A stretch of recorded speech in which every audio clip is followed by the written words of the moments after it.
जय श्री राधेकृष्ण दर्शक बंधु चलते जानिबा आजिर भाग्य भविष्य। आज हेउछि 19 मे 2024 रविवार।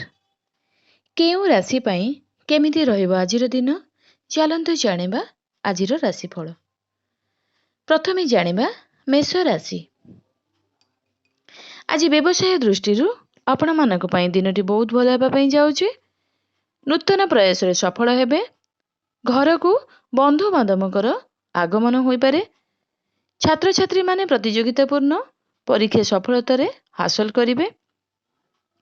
दीर्घ समय परे आज आपण एक पुराना बंधु को भेटिबे।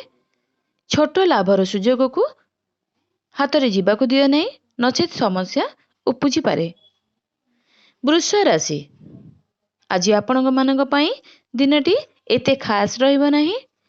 एही क्षेत्र रे तुमर कठिन परिश्रमर संपूर्ण फलाफल पाइबो। किछि काम पई तुमे तुमर जीवन साथी पई एक छोट व्यवसाय आरंभ करि पारंती। आपणकर किछि काम आपणक पई एक समस्या होई पारे।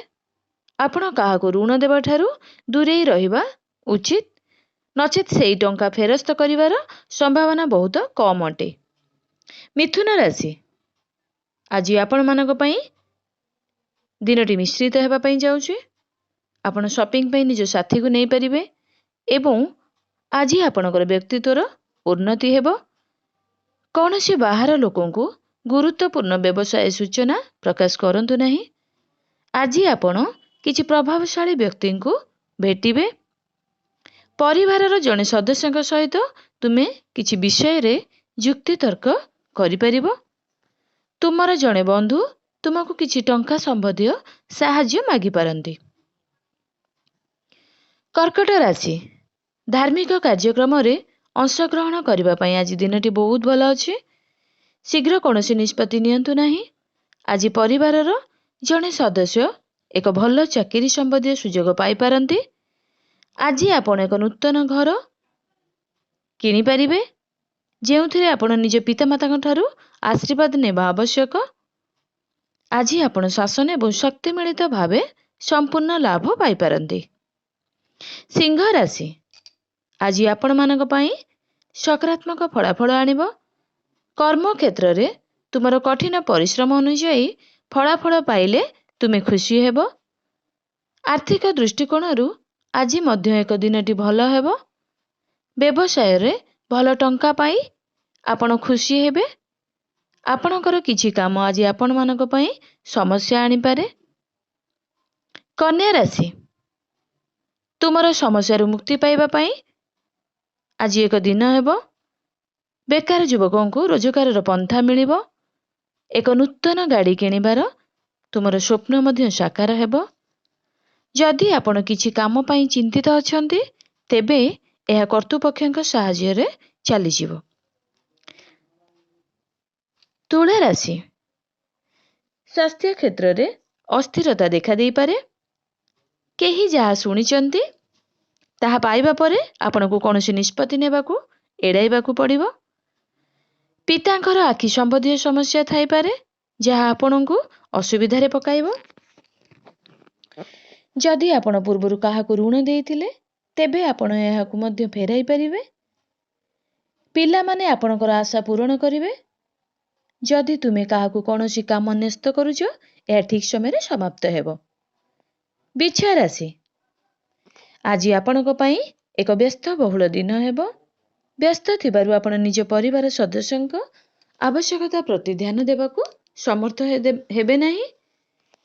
व्यवसाय रे आपण एक नूतन अभिवृद्धि देखिबे। जदि आपण एही क्षेत्र रे किछि परिवर्तन करंती तेबे एहा आपणकू समस्या सृष्टि करि पारे।